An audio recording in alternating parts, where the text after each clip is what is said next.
Hey everybody, what's up? It's JR. I'm back.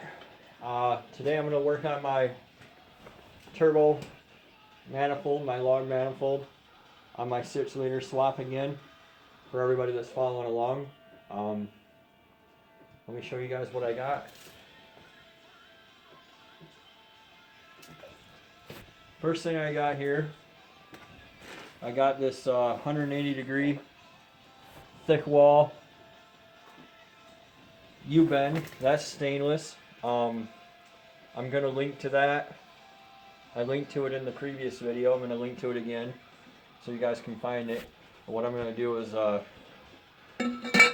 put it up like this and then cuts back here somewhere, and then we'll use the rest of made up here.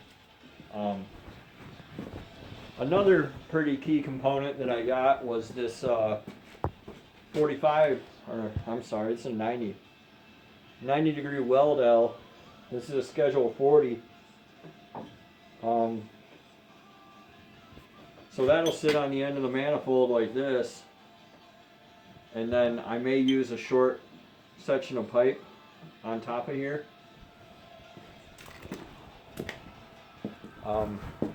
It'll be something like this. You get the idea. Obviously that angle's too severe, so I'm gonna have to fix that up first, but let's go ahead and get started on this. See what we come up with.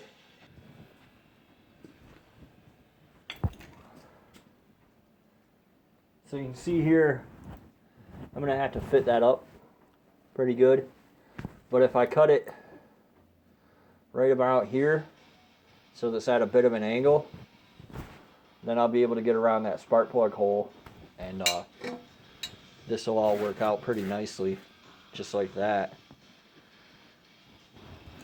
So I'm going to get to work on that, and I'll be back.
Alright, so I made a pretty terrible raggedy cut, but whatever.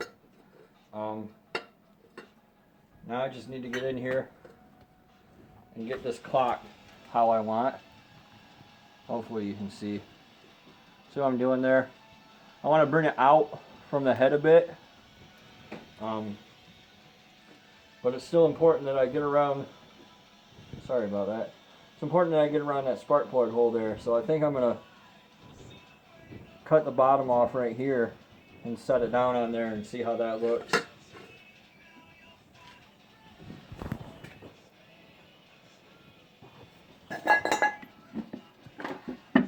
To find out where I want to cut this to fit on here, I'm just going to cheat and trace it with my paint marker where it's sitting.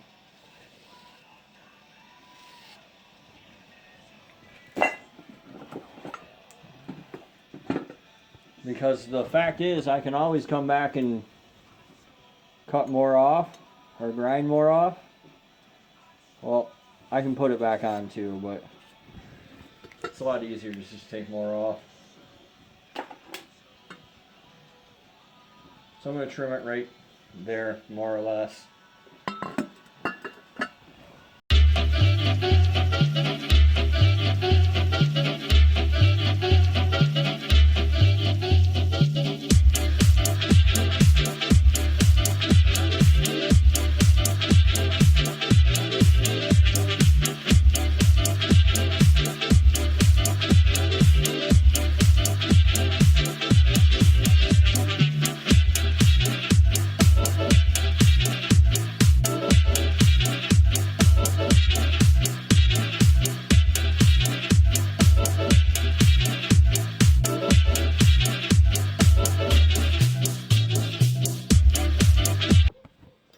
Alright, so now I have it kind of fit up here. You can see that I'll get good flow through there. Everything's pretty good. I'm going to have to come through and grind this flat with a flat wheel and, you know, clean that mess up. But you get the idea.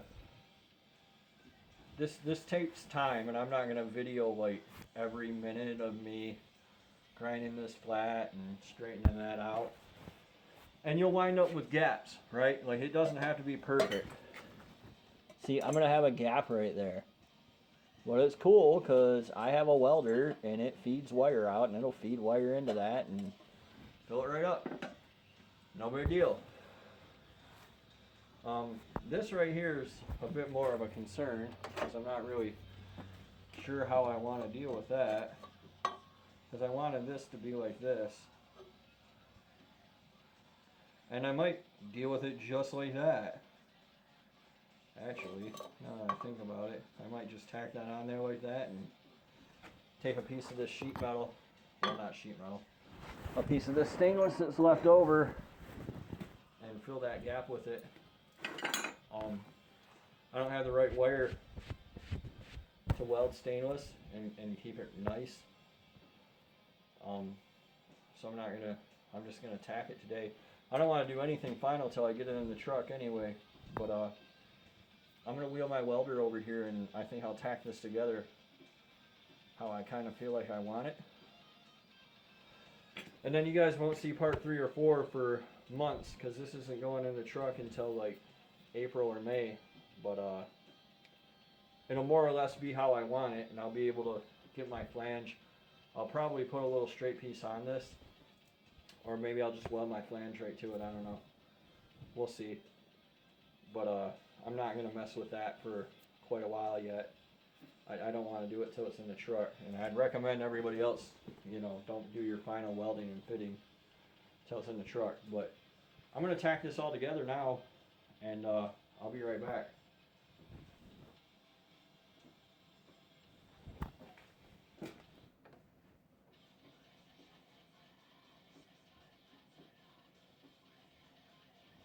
Hopefully when I tack this all together, I remember how to,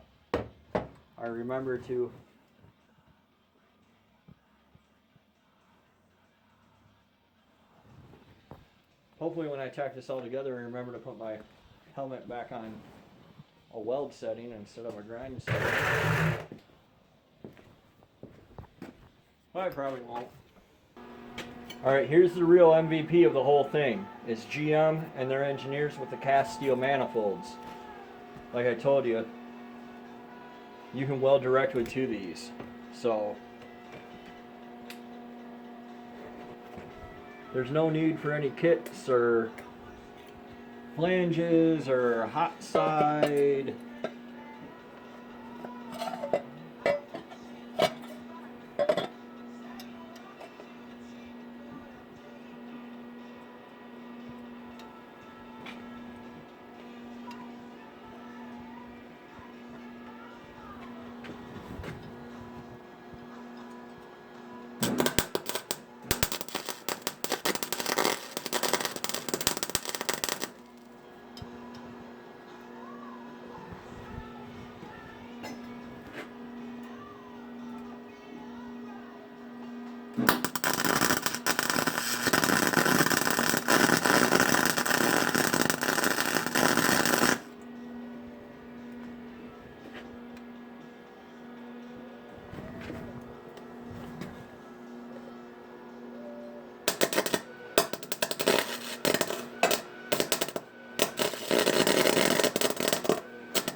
Alright,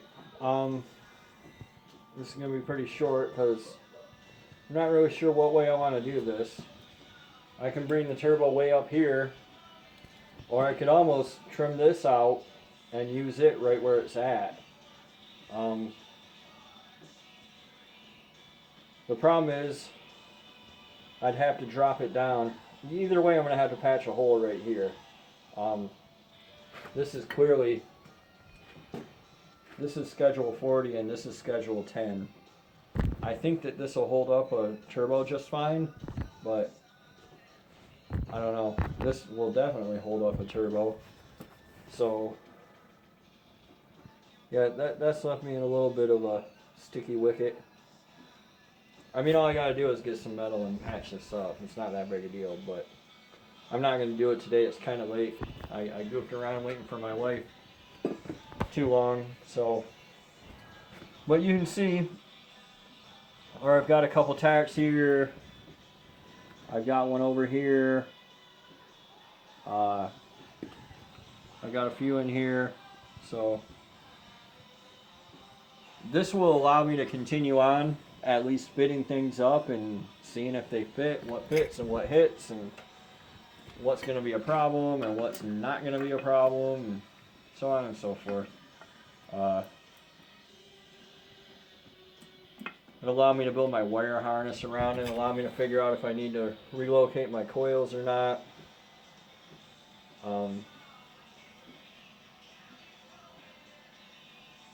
We'll see. We'll see what I come up with. I'm probably going to take this to work and TIG weld it all together rather than mess with the MIG, but either way is fine. Once I have it all fitted, I'm actually going to take it back apart and grind it a little bit, finish it up. There's some turds in there I'm not exactly proud of, so. But for right now, this allows me and you, dear viewer, to get an idea of how it's going to work. I really think I should come through and just cut that little nub off, cut it flat all the way across, then probably make the whole thing a lot easier. But it's starting to take shape. So, and now for those who asked last time, this video, the first video just went live, but for those who asked, the reason for doing this rather than down and out is because I'd have to go past my AC. This puts my turbo up here where nothing goes. Nothing's trying to live over there in that space on the factory truck accessory drive, you know. That's just open. So that's going to help me be able to keep my AC and be a happier person when I'm out cruising around. So for right now, that's going to be it. It's a fairly short video and a short update, but thanks for watching, and I hope you like and subscribe and tell your friends. Even if you're laughing at me, I don't really care. I hope you enjoyed it, and you guys have a good one. See ya.